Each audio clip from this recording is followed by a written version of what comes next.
Hi, everybody, and welcome to Terf Talk Downunder. I'm Angie, and today I have Katrina and Lee with me. Katrina is a women's rights activist, and Lee is from Speak Up for Women, and she is also the mastermind behind Terf Club, which we'll hear more about soon. Both those guys are from New Zealand. So yes, we have some Kiwi Terfs on today. So big news in Australia this week seems to be the Queensland Sex Self-ID Bill, which is still hearing submissions. And you guys have all been through that. The other thing that's making the news is what's happening in Scotland with Nicola Sturgeon and, them trying to put a male rapist in a female prison. Now, we also share the fact that that legislation has already gone through in our countries. But the other thing that Aussies are curious about is the impact of Jacinda Ardern stepping down at the next election, and whether you think that that will be of benefit to women trying to protect women's sex-based rights. Well, under Jacinda Ardern's watch, we definitely had a hell of a lot of stuff go through that are detrimental to women's rights. Under the, be kind umbrella, whatever that means. Obviously, it means be kind just to, certain group, which isn't women. And what it means now that, we've had Chris Hipkins step in as Prime Minister, which would have been established, like a few months ago. This would have been no surprise. Obviously, it's a surprise to New Zealand, but it would have been no surprise to the Labor Party. They would have discussed this and put everything in place a few months ago. So he was picked as the new Prime Minister. He's come out with a sort of like an agenda of he wants to sort of go back to sort of like bread and butter type of politics. Now, whether that's a ruse or whether it's genuine, we don't know. But I'm thinking that they would have read the room as far as sort of people's attitudes go, in New Zealand, what they're actually being concerned about. And of course, the cost of living crisis now is a big thing, as it is everywhere. And so they're sort of, I think they're picking that will be, people are falling out of love with wokery, and I just want to get back to sort of the basics of living, and the cost of living. So whether or not they've just, as I said, read the room and decided, well, we'll just park wokery for a while, and then and we'll just sort of do what it takes to win the next election, and then go back to it. We've yet to see. There was some talk that there may be some financial issues with donors and ties to certain companies and orgs and stuff that may come under investigation. Is there any truth to that rumor that you know of? The only thing that I can think of is which I don't know if it's even happening, is like with the Rainbow Youth. Like there's questions being asked now about them giving away binders and tucking underwear, which sort of parallels with what happened with mermaids in the UK, which undid them. So I think that's hopefully sort of given some people a bit more of a wake up call. And I think people are realizing that different departments are spending a hell of a lot of money on DEI training. So but it hasn't really come out in the wash like it has in the UK, though. Yes, we've got -18, which is our youth service, and it's mostly funded by the state government, Dane Andrews' Victorian Labor government, and they do all the grooming stuff. So but and everyone knows about the direct connection between these orgs and the government, but the media's been silent on it, and I think Joe Public could be horrified. Oh yeah. I think the Ministry of Health recently, I think, released where some of its funding was going, and there's a huge amount going to rainbow orgs, huge amount. And also a huge amount to transitioning as well. Like there's 3.2 million that's going into affirmative care. I mean, for a country of 5 million people, that's a lot of money. Yeah. And that's on top of all the other money that's given. Yeah. And it's not going to, gay men who are HIV positive. It's not going to lesbians to have their own, lesbian only events. It's going to the TQ end of the acronym. Yeah. Yeah. It's all TQ focused. Yeah. And there's this huge pretense that it's, it encompasses everybody, LGB as well, but we know it doesn't. We know it's just all TQ. Yeah. And so what are you doing to educate the public, so to speak, on that? Well, certainly, I mean, educating the public is, is like a real sort of priority, but we're like, I think Australia might be a little bit better, I'm not sure, but we're a bit like you guys, and and that the media won't touch anything unless it's a puff piece or a pity piece about TQ. They won't touch anything. Yeah. So the only thing they did do, I think, was when there's been a couple of small minor things, but when the New Zealand Midwifery Council dropped the word woman from their scope of practice guidelines last year. I mean, Midwifery Council. So there was a couple of news outlets that picked up on that and ran a piece. But the woman who wrote one of the pieces, she's very cagey about sort of writing any more or doing anything else, because the fact she's already done a couple now, and she's afraid. She's in a I think she's in a university or something. She's an academic, and she's afraid that she'll get targeted and her career will be stymied and things like that. So that's sorry. I was going to say that's pretty much, we haven't had much in the media to try and educate people, but yeah. I think academics and journalists should view it from the lens that the person who breaks the mold on this, it will make their career. Yes. Yeah. I mean, now that Scotland's going, ballistic over it, I mean, maybe some people will start speaking out more. And in fact, I'm told that I didn't see it myself, but I'm told that one of our TV channels had a piece on that when it broke a few days ago. But the woman who told me, she went back to try and find it and can't find it now. So it's we're not sure about quite what's happened there. But it was on Radio NZ. It was.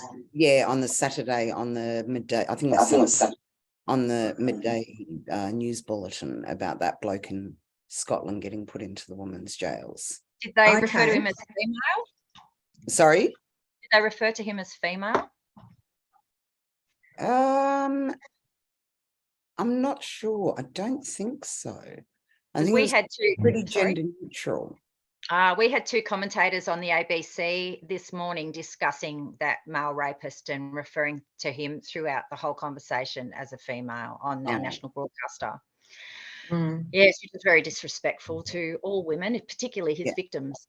Yeah, well, we've got our own multiple stabber male multiple stabber has gone into a woman's prison now. So it's bizarre. Did he stab women? I believe he went in a restaurant, I think in Hamilton or near Hamilton, which is in the North Island, not far from Auckland. He went in there and stabbed 3 people. I think one was his ex-partner. Yes, and she was one of them. So so he went crazy and went and stabbed 3 people. And apparently, this wasn't in the news, in New Zealand news, but in Redux, that great sort of news platform that Genevieve Gluck is now doing. I don't know how she digs down and gets the stuff she does, but man, she's good. But anyway, apparently, this stabber, when he was arrested, and I don't know, it might have been a sort of quite a intense arrest or something like that. Apparently he was heard to say he thought it was a bit excessive about how they arrested him. Because for just having 3 people. This is in the this is Genevieve. I don't know how she got it, but Genevieve Glux, she got that and she wrote it down in the piece that she published. Yeah. So I think she gets a lot of information via direct message from people who were at these things who can't speak up in their own capacity. That's how I think she gets all this information and just follows the trail back. She's really good though. I mean, if she gets onto something, she gets the nitty gritty. Yeah. So in the newspaper, I'll give them that. In the newspaper report that first reported it, they did say they referred to him as she, but they did actually specify that he was arrested under his male name. Yeah, they did say that, but after that it was she. And and the name and his female name was something like Pandora Electra. Oh yeah. I mean, yeah. What does it tell you? Everything. So many of these, they sort of deny that that trans identified males have are more prone to criminal behaviour. But I speak to so many trans widows and hear from so many people that the trans people in their lives have convictions for some serious things, because it's a mental illness, like it's a delusion to think that you're the opposite sex. So of course that person's going to be mentally unstable and be more prone to criminality. It just makes sense. Yeah. So, and especially now when basically the doors are open to them to do it, so it's like our sex self-ID bill, and this is what's going on in Scotland with their GRC thing. It's very similar to our what's happened with our sex self-ID bill. And it's like, and it's all this thing about you can't, not all you can't call trans people predators, but this, as one woman lawyer said, it's that there's nothing to stop a predator from obtaining what they call their GRC bill or an altered birth certificate here. Yeah. Nothing. I've always said that. My problem's not with trans identified people, it's with men. It's with men accessing female-only spaces. The fact that everyone thinks I'm a transphobe just says that they know that trans women are men. Yeah, exactly, yeah. Otherwise you would be concerned about predators, about the ease with which predators can do this. Yeah, if you take away the word trans women and replace it with men, everything that we say, people would be, oh my goodness, that's awful. Yeah. Yeah, it's all in the language. That's why they attack the language first, because it's that whole pronouns are original, Yeah. Pronouns are permission, aren't they? As soon as you call a man she, you're giving him permission to go into women's spaces, basically. No, not good. So I've heard there's a secret society of TERFs in New Zealand. Terf Club. Now let me see if I can bring up these wonderful cards that that Lee created. All her idea. Hang on a sec. Well, yes and no. It was it originated because Suzanne, who's she's a spokeswoman for Speak Up for Women, and it was a pinned tweet of hers. And I thought that it was a great tweet, and I thought that we could actually use it in a really good way. Yeah. Have you found it there, Katrina? I'm getting there. Yes, I just forgot to do a share screen thing first. Yeah. So I just sort of took that tweet and ran with it, and created these sort of secret activist kind of way of getting the message out. Excellent. Which has worked really well. Like there's probably, I don't know now, I've lost count, but I think there's about 11,000 out there. Wow. Yeah. Is that showing up now? No, not yet. No, not yet. Okay, let me try again. Share screen. And their business. This tech stuff, eh? Their business card size.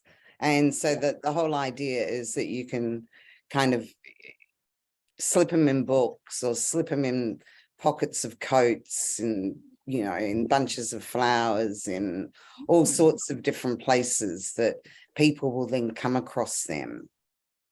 And they, on the back of them, they go to the Speak Up for Women website, where is a really good resource for people. So that was sort of the whole idea, and it's taken from Fight Club. Yes.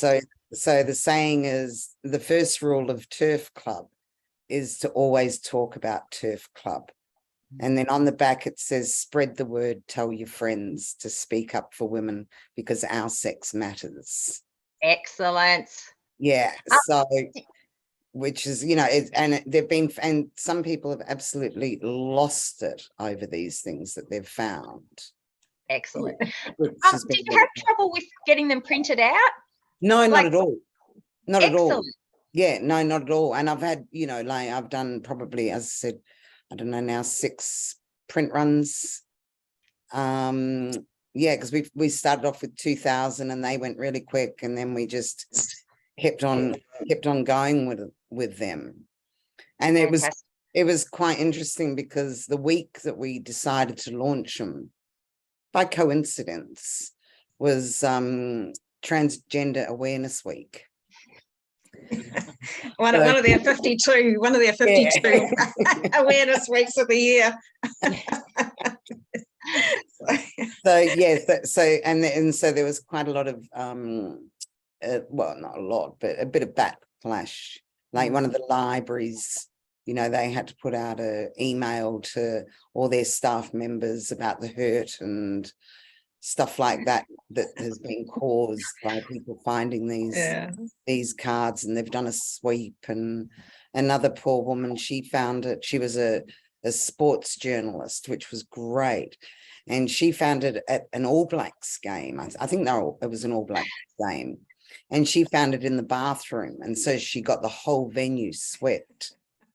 So then some poor punter, which would have been a bloke, just normal everyday person who would have, maybe looked at this and wrote to us, which it was the success of the campaign, is that we got a lot of people writing to us and saying, look, we didn't even know you existed.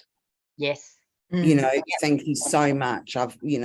Can you point me in this direction? And that was the whole idea of sort of doing them and people finding them, is so then people did have some kind of a reference point. Because I think, everyday people out there, they're completely oblivious to this. Yeah, they have misgivings. They go, hang on, this ideology is saturating our media. Their flags are flying outside our local government. Every book or every magazine or newspaper article, every time I open the newspaper, they're in there. They have misgivings. They have a feeling that something's not right, but they don't quite know what it is. Yeah, and they're caught up in that be kind also. Yeah. I think that's been a really, not good, but it's worked for them. It's a message that has really worked for them, that the TRAs have played on that sort of people not wanting to be kind. So of course we're going to be kind. I think too, the dumbing down of us as a society, that further education is once again becoming the only available to the rich and the elite. But nobody, average working class kids can't afford to go to university. They just can't, and they're all vying for scholarships because they can't afford it. I couldn't afford to send my children to university. Now, I think there's also, people they don't understand how capitalism works, and they don't understand that our media can be bought and that all our health systems can be bought. They don't quite understand what's going on a global scale and how this ideology has come through big pharmaceutical companies into our homes. So they don't quite get it. They know, but because I think in school they're teaching all sorts of bullshit to kids that's not applicable to real life. Yeah. You don't get taught how to do your weekly grocery bills. You don't get taught how to do any basic stuff, but you're taught this ridiculous ideology in primary school. So I think it puts a huge responsibility on parents to challenge the narrative, but I think too, we as activists need to get the word out and challenge, what the media is telling people and get them thinking, because you don't have to go to university to be really smart, but you have to have relative life experience to understand how all this stuff works. And that's why the young are so vulnerable too. By the time women get to middle age, they've been on the arse end of how capitalism and patriarchy and all of those things work a few times. One lousy divorce and find yourself on welfare looking after your kids, and your perception of how the world works between men and women changes. And young people don't have that opportunity to go through life and have the experience, nor do they have the opportunity for education that will educate them in that way. So, that's why they do it the way they do it. And I think your cards that might catch someone by surprise and go, oh, what's this? Perfect. Have you thought of rolling them out in Australia? Just on that note, I couldn't seem to share them, so techie, non-techie skills, etc. So what I'll do is I'll send them to you. You can perhaps post them in the link, because there is that Australian Mothers group that has springboarded from that idea and create their own cards too. So that'd be quite good. So I'll send them to you later. The pictures to you later. Yeah, and there's also another group that have that are using them as well. So.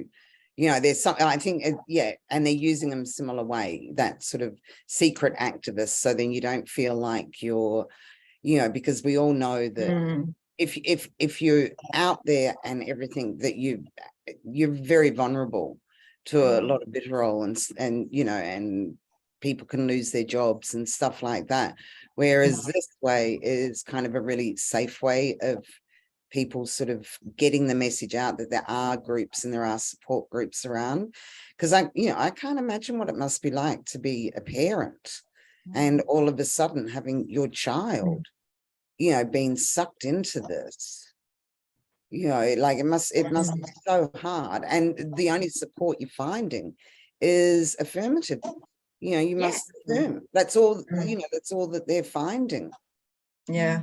So I'm really pleased that Mothers group are doing it. And I really wish that a lot of other groups, would sort of take up that sort of idea, because, and, the places that they're put is also a really good thing. Like, a lot are getting put in women's toilets, for example. So, where you're hoping that it's only women, but mind you, one lot did find one in a woman's toilets, and they took a photo of them probably after they'd rumbled through the sanitary bin, of them putting it into the sanitary bin, but they still took the photo. So, any press is good press in this sort of, arena, which is great. And I think, I think the TRAs, you just, the better they get at being so offended and so sort of upset, the more people are going to think, hang on a minute, what's the matter with you guys? And they're definitely getting more fragile than certainly not getting more resilient. That's for sure. But mind you, they're stoked. It's all stoked by media and some politicians and councillors. I mean, goodness, like there was that conference, conference, the Child and Adolescence Therapists Conference in Nelson in August last year, which, the media and, and young TRAs, they just went, like hyper over it. And there was this member of parliament, and she's all over them, that's really her gig, like as these young TRA, rainbow people, they call them, rainbow whatever, and she's she's winding them all in the language of love, of course, concern and love and everything, like winding them up to the max, and so instead of sort of saying, calming it all down, saying, look, it might not be that bad, I'll go along and listen to it myself, I'm sure it'll be all right. None of that stuff. Yeah. It was just all like, oh, how dreadful this all is, you poor people, And it's not like she hasn't heard the other side. She was sitting on the select committee. Yes. So she was one of the main people on the self ID bill. Yeah. She was sitting on that, and she ridiculed women and men who were saying that sex actually matters. Like there was one time that the chair had to, I'm sure it was her, the chair had to say, look, you can't put your opinions in here. You're here to listen to the submitters. Yeah. And she just had such disregard for the submitters on it. And for example, with that select committee, I think it's the process, probably very similar to you. It's the process that really needs to be looked at. We did an analysis of all the all the submissions. 67% of people were against the self-ID. Yet the select committee took that to cabinet, recommended that it gets passed, and it got passed. And the whole thing, which I don't know, certainly Scotland had a very similar time frame of it. It was all done before Christmas. Yeah, everything was done very, very rushed, and it was sort of over and done with by Christmas. So is that what's going on in Queensland though? That's is it a similar process? Obviously not before Christmas thing, but is it sort of this really hostile environment for? Yes, so before Christmas and hostile environment. Right. Yeah, absolutely. It was that. One good thing that came out of our campaigning about sex self-ID is what is called Clause 79(2)B, and people should actually remember that clause, because it is a bit of a get out of jail clause for having to allow anyone with a altered birth certificate into women's spaces, because although it's claimed that a birth certificate is a very low-level form of identification and it's not used very often, blah, blah, blah, you can just about guarantee that there will be men who obtain that and they'll wave it around a bit like a cudgel, going to places, where they shouldn't be, and they'll be like, I'm a woman, look at my birth certificate. So anyway, Clause 79(2)B, 79(b)(2), says that other factors can be taken into consideration when ascertaining a person's sex. And those other factors are not specified or anything. So it just can mean your eyes and your common sense.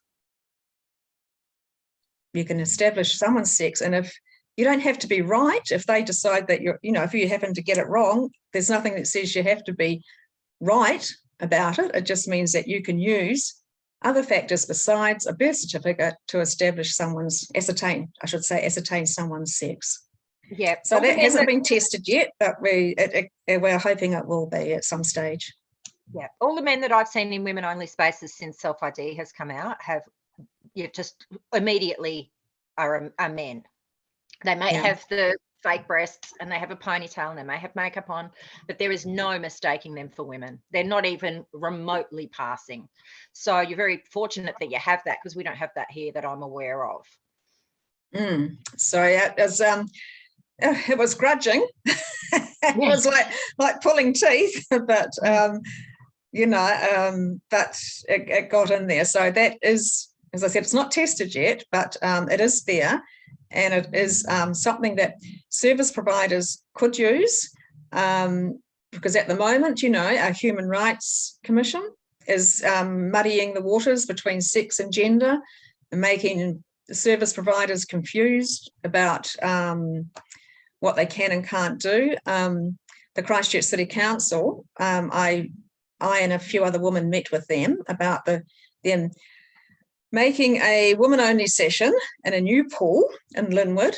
And then you should have seen that they bent over backwards to make this a great place for women. And then they said it includes people who identify as being women, and they actually said, they actually put in writing in a letter that by law, they are not allowed to discriminate against these people who identify as women. And that's incorrect. They are allowed, and they were told that. They were told that by someone, someone else in a legal capacity, and they still don't want to change their stance. You actually have to apply, because we've got the same sex-based exemptions here in Victoria. I know there's one domestic violence service that is single sex, and that's protected in law because they've applied for an exemption. But what that meant is that they're not eligible for government funding. So they're completely independent of the government now, because the government won't support them unless they include men. Yeah. And a lot of people don't know that. But I'm in direct contact with this organisation, and I know what's going on, because I run a single sex service and we've got no money. We're running it basically, like on a pittance, and we're trying to get funding. And unless I tick that box that says we will include men, we won't get funding. Yeah. And but I'm determined to apply for that exemption, even if I have to pay for it out of my own pocket, because I will not admit men to a place where women are vulnerable. I just won't do it. Yeah. And so at least I'll have some experience in knowing how hard it is to apply for that exemption, because I've heard that it's incredibly hard. And, but I'll just do it. Yeah. Yeah, because the women in Tasmania, they couldn't do it, could they, when the lesbians wanted to have the lesbian only or women only event? Because sex isn't a protected characteristic in Tasmania, because they took it out. Well, it never was in. They took it out of their whatever their version of the Sex Discrimination Act is. Sex isn't in there, only gender identity. So they had no grounds to say it was discrimination on the basis of sex. Now, the rest of Australia still has sex in there, but lobbyists from Transorgs are lobbying to get it removed from legislation. So I think same. Identity. Yeah, I think that's what they'll try to do here as well. But I'm just hoping that everything else is going to blow up in their face first. Yeah.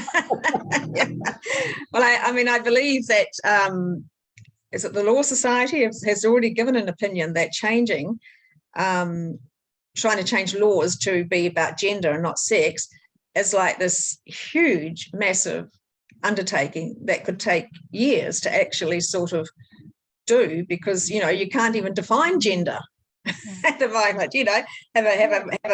Have a solid definition for gender. So what I find is that they just change the rules anyway. Like in court, for example, that the recommendations of how a judge and jury are to refer to a trans-identified male, the recommendations say that you must call him she, right? So that's not a law, but it's a recommendation. And people are acting as if a recommendation is a law, and that's what's happening with these rainbow walks going into local government and state government. They're passing off their belief system, their ideological belief system, as if it is like legislation, and it's not. But Joe Punter, us normal people or us employees or whatever, we don't have the capacity to challenge them on that bullshit. We just don't. And if the judge says to you, you have to call him she, or you're going to be charged with contempt, you're going to do it. Yeah. Oh, I don't know. I think I'd go for contempt. I'd go for contempt too. But or you're going to drop your case because it's too traumatic, particularly if you're something like a rape victim, that's already traumatic enough. So, that's how they've gotten away with it. And we've got these lobby groups now, and there's so many, they're all competing now to go into, employers, to the public service, local government, to input these practices in under the guise of it being about diversity and inclusion, but it's about, trans, queer, etc. And that's it. And they're actually misinforming employers, saying, oh, no, you don't need a female toilet, you need unisex. That's misinformation.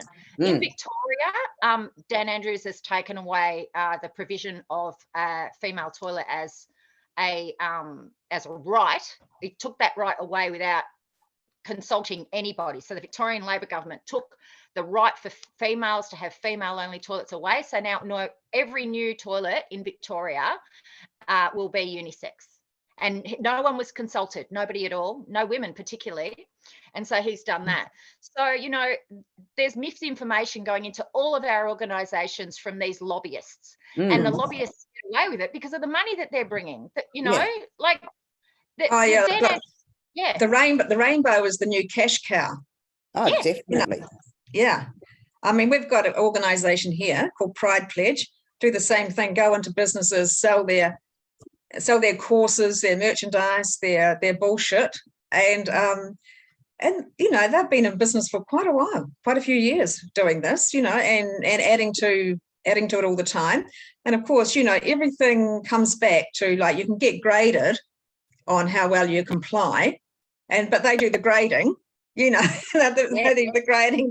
They sell you they upsell you all their extra courses and consultations and stuff like that. Yeah, it's a real cash cow, you know. It's just like a pyramid scheme. Yeah. It's just like that, you know. All those tentacles that they then put out. Yeah, you know, the biggest grift for, you know, for a long time. Yeah, and tell you how wonderful your business will be if you incorporate all these policies, all these rainbow sort of policies and stuff, and how you'll be right up there with the best of them. And the implication is, if you don't do it, you're going to get left behind, and you'll be sort of, you know, like, thought badly of and stuff like it's, you know, like quite a lot of emotional blackmail in there. Oh, hell of a lot. And it's also a convenient way to get rid of sex discrimination if sex doesn't exist. It's also, you know, complaints about a male being in the inappropriate in the unisex bathrooms. Well, you know, his gender identity is twice as protected as a female's, you know, sex-based rights, because the trans are, you know, protected as females as well as people with diverse gender identities. So, you know, it's a really convenient way of getting workplace relations to the point where nobody complains because everyone's too afraid.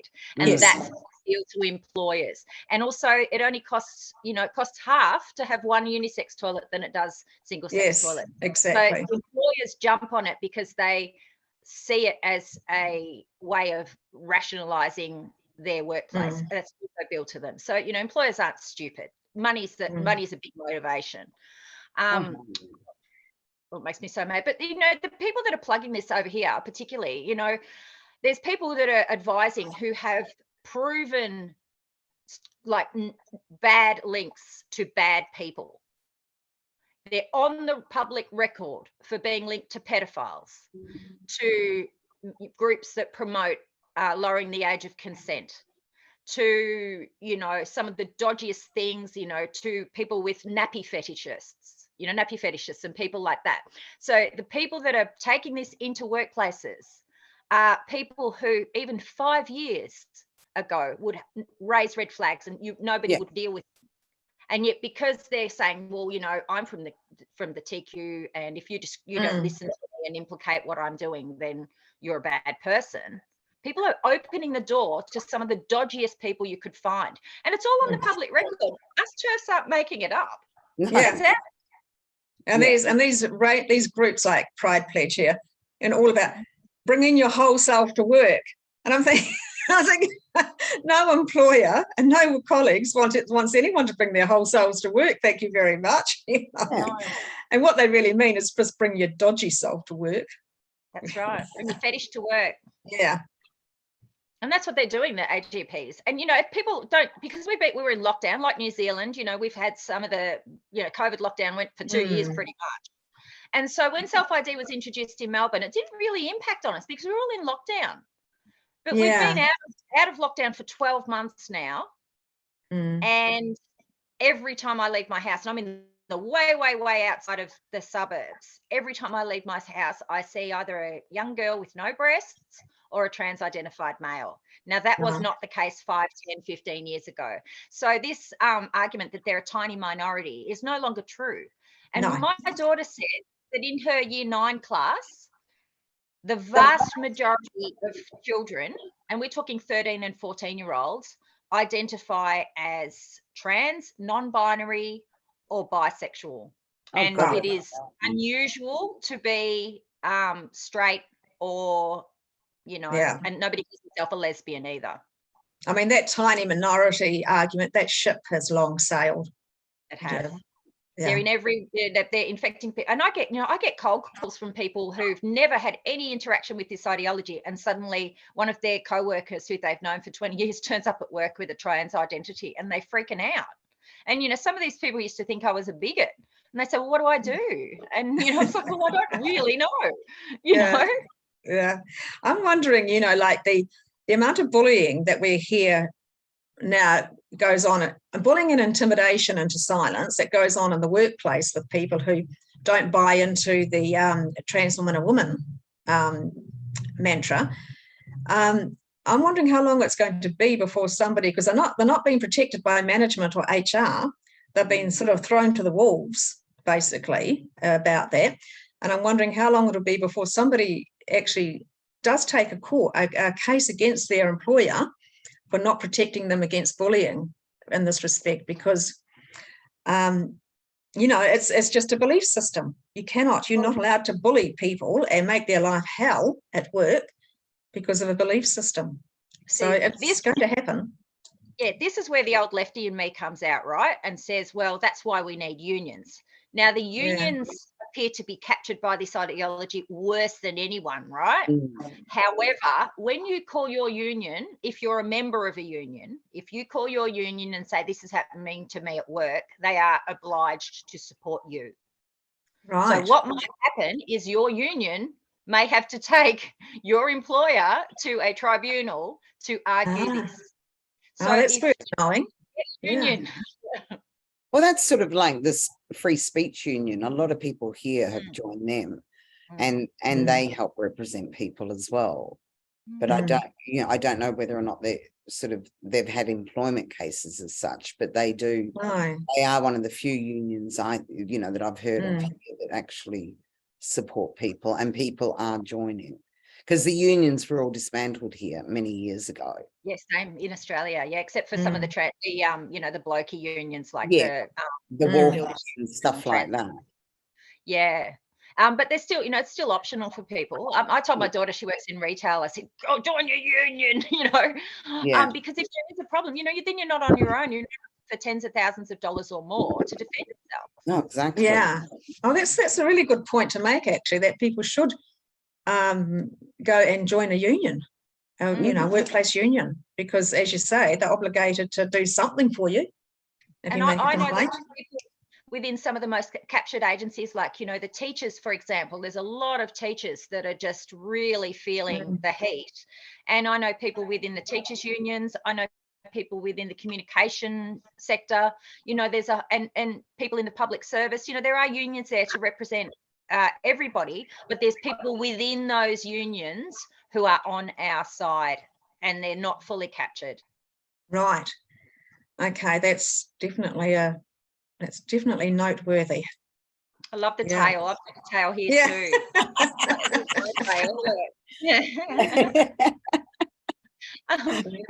I know. Yeah. Oh wow. So we've got Kelly J. Keane coming. Yes. To our place, our islands. Yeah. So, well, hopefully, yes. I mean, I haven't heard she's not, but she's been told she has to go and see the police, or they're going to put a warrant on her, which could potentially stop her leaving the country. Has to go and see the police in every city she goes to in Australia. No, she's got to see the police in her area because someone's made a complaint about her from last year. And that being towards a paedophile. Yeah, being towards someone. So the police have texted her and said, if you don't report to a police station, we're going to put a warrant out for you that's going to prevent you from leaving the country, which is convenient. So I wonder if Dan Andrews gave them a little call and said, we don't want her in Melbourne because she's about to crack it all open. So hopefully she'll come. She's a divisive character, but I think anyone, in this fight could look beyond Kelly J as a human being and your opinions on her and look at what she's doing here. Like here in Melbourne, she has the potential to have the biggest women's rights event that we have seen in decades. because all our women's rights events have been affected by men. Mm. So, you know, don't look at the messenger, look at the message. And you know, if you can find it within yourself, come and support it. So I hope she is very, very, very well supported. Here in Melbourne, I think we're going to have quite a few people just quietly. Good.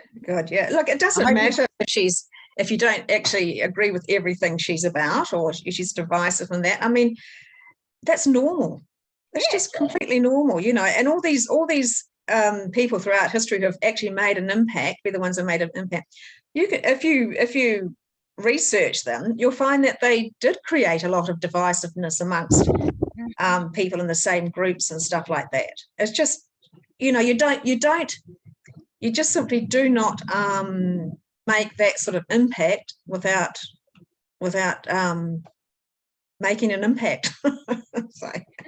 The things that are being said about her are just not true as well. And, you know, I know women on the left-wing women are saying to me, oh, but, you know, she associates with fascists and stuff. Oh, yeah. You're looking at her Wikipedia, which is controlled by trans rights activists. Yeah. Watch videos, get it, you know, watch her videos from way back, you know, get a real feel for who she is. And what you find behind the facade is old school left-wing grassroots activism is behind the era of Kelly Day's marketing, you know. Yeah, she's single-minded, and you know, and that's fine, you know. I mean, she's not one of these people. You see this from time to time, especially like newscasters or something like that. They get on there and they start talking about, you know, like an issue about trans people, and then they come in and say, but I realise that their lives must be hell, and I absolutely wish them all the best and everything. Blah, blah, blah. They do this sort of, you know, like what do you call it? Anyway, they excuse themselves to start with, you know, make sure they put that in there. Then they go and say all the stuff. She doesn't do any of that. She's just like, you know, just boom, you know, just straight up, straight down the line. And when you put yourself out there, nobody's perfect. Everyone says, you know, things that are controversial or says stupid things or offend someone. If you're going to put your head online, it's part and parcel of speaking up, you know. So to flog someone over one or two things that they've said or done or you know, it's just, you know, look at the whole package. Yeah. I mean, be offended if you want to, but, you know, draw a line under it. So she's changed venues in New Zealand. So she's actually going to Wellington, which is great. Wellington, you know, talk about woke, the woke centre of New Zealand. Yeah. I mean, they will just lose it there. Excellent. Yeah. I mean, when Speak Up for Women did the nationwide talking tour, 2021, and they you know, when they spoke in Wellington, they drew the biggest protest crowd and plus the biggest attendees of the talk of any city anywhere. But once again, you know, they were the protesters. They were all stoked up by the mayor at the time and a city councillor, all doing the thing about, you know, anti-trans group, you know, and stuff like that, winding them up. You know, attending the protest as well, and that. So I can imagine. And the mayor of Wellington at the moment, she's likely to do the same thing. You know, she promised when she was campaigning, she promised to that she would talk to anybody. She was open to talk to anybody. Absolutely, that was her gig. You know, and she promised that she would talk to Speak Up for Women New Zealand, and then she changed her mind. And then as it came, reading between the lines, she didn't say it directly, but she said that I've got trans people in my team and I have to protect them or something like this. So that's what it seemed like it came out as they told her they didn't want her talking to Speak Up for Women New Zealand, so she didn't. So I'm picking that she will definitely be one of those who does not take an unbiased position. She won't be professional. No. Yeah. So that's Wellington. So anyway, it's going to be good in Wellington. One of the things I think for it as well is, like, I think a lot of women are really afraid to come to it and just to be a bystander. I think that's, you know, that they don't want to be seen, especially in Wellington, because, you know, a lot of government department workers. So I think people should go out and buy a wig Yeah. Yeah. Yeah. Scarf, maybe. Sunny's mask. Yeah. Yeah, something, but but sort of change their appearance. So then if people see, see that, okay, oh yeah, I know that person, but if they see them in a bob where they're used to having them cropped hair, they're just not going to see them. A hat and sunnies, and even a mask. Exactly. I'm known to all the Melbourne TRAs, right? And I just walk through the crowd. Nobody, like, they all give me dirty looks, but nobody has assaulted me yet. Because they only understand, they only know you in that context if you're at the front of the group. Like, they don't pay attention to who's milling at the side, because they'll be hurling insults at Kelly J. They won't care. They will have surveillance. They will have surveillance. There will be somebody who is actually photographing the crowd, looking for, well-known well-known TERFs, exactly. Yeah. Well, they can look for me all they like, because I'll be there. Yeah. And like after sort of hearing after that talk in 2021 in Wellington, and hearing about how a couple of older women were harassed and intimidated and actually quite traumatized by trans activists after the talk, we've learned a lot, and we will absolutely be looking out for each other now and protecting each other, which is not going to happen again. We're not going to let them loose on single woman, bullying single woman, intimidating them again. It's not going to happen. Not this time. We're hoping our crowd is big enough that, because we're expecting a huge crowd of counter protesters, but I have a feeling that our crowd will vastly outnumber them. Good. Yeah. And I know the police then will, do their job of keeping the two crowds separated. So, the police are pretty good over here. Yeah, I'm not quite sure how, if the police will be attending here or not. I think they'll have to. They'll have to. Yeah, they'll have to. Yeah, show them examples of the hostility overseas, and explain to them that you're mostly middle-aged women, which we are, and that we are being protested by young people who will physically attack us, and then they will have to attend. Yeah. But it's a miscommunication. I tell my perception is that if you tell police that there's a miscommunication, that we're there as women's rights activists advocating for our rights, and that these young people miscommunicate that as being anti-trans, and the police kind of go, "Oh, I get it now." Right. Yes. Yeah. Yes. Miscommunicate. That's a good one to say. They miscommunicate it as being anti-trans. Yes. Yeah. And you say it's just about rights. And did you read, I don't know if you read what was recently going around from it's called 4W Pub, and it's that someone wrote an article about, very sweary, it was if the next thing. It was, I'll tell you, it was great. And if you haven't got it, I'll send you the link and you can put it below for people to read. And one of the sentences was, we, the woman, we want our fucking stuff back. Our single sex prisons, our single sex, toilets, our single sex everything, and it was really great. So it's a good read, and I'll send it to you so you can put it below here. Yeah. We got some footage recently of a huge hulking trans rights activist, one who also spoke at that, made a submission to the hearing. And we've got footage of him stomping down this road in Brisbane with a huge trans flag, demanding rights to women's prisons and women's domestic violence services. So right out of the horse's mouth, and he was the size of a horse. Yeah, I saw that, and it was an absolute man march. It was it's incredible. Yeah. But anyway, I also write a Substack, which I'll give you the link to put down below. And so I write about stuff that's kind of happening in New Zealand. It's either political or personal, whatever. So that people who want to can keep up. I just started that a few months ago. Yeah, the parallels between our two countries are obvious, particularly between Victoria and New Zealand. It's just almost the same. Yeah. Yep. So I think we stay in communication. We stay in communication, we stay connected, we just we keep talking, we just share. We'll win this. Yeah, we will win with this. We will. Yeah. Yeah. Yeah, I can feel it. Lee, are you going to give us a copy of your cards to put in, and some information about that to put in the in our thread? Yeah, I can send you through the link from Yes, thank you. from the Speak Up for Women website for that. Fantastic. Oh, thank you both for coming on Terf Talk Down Under. It's been fantastic. It has. Yeah. Yeah. Thank you for and having us. It'll be interesting to see how the Kelly Day tour goes, because, you know, Yeah. first there's Australia, then New Zealand. So that's going to be really interesting. And I think Yeah. because a lot of Kiwis are paying attention to how things pan out in Australia. So Yeah. yeah, we'll see. It should be great. It's a real chance to put, you know, to give women who don't normally have a voice. And yeah, so good on Kelly J for actually, you know, traipsing all over the world, exhausting herself to give us. Yes. God, yeah. Yeah.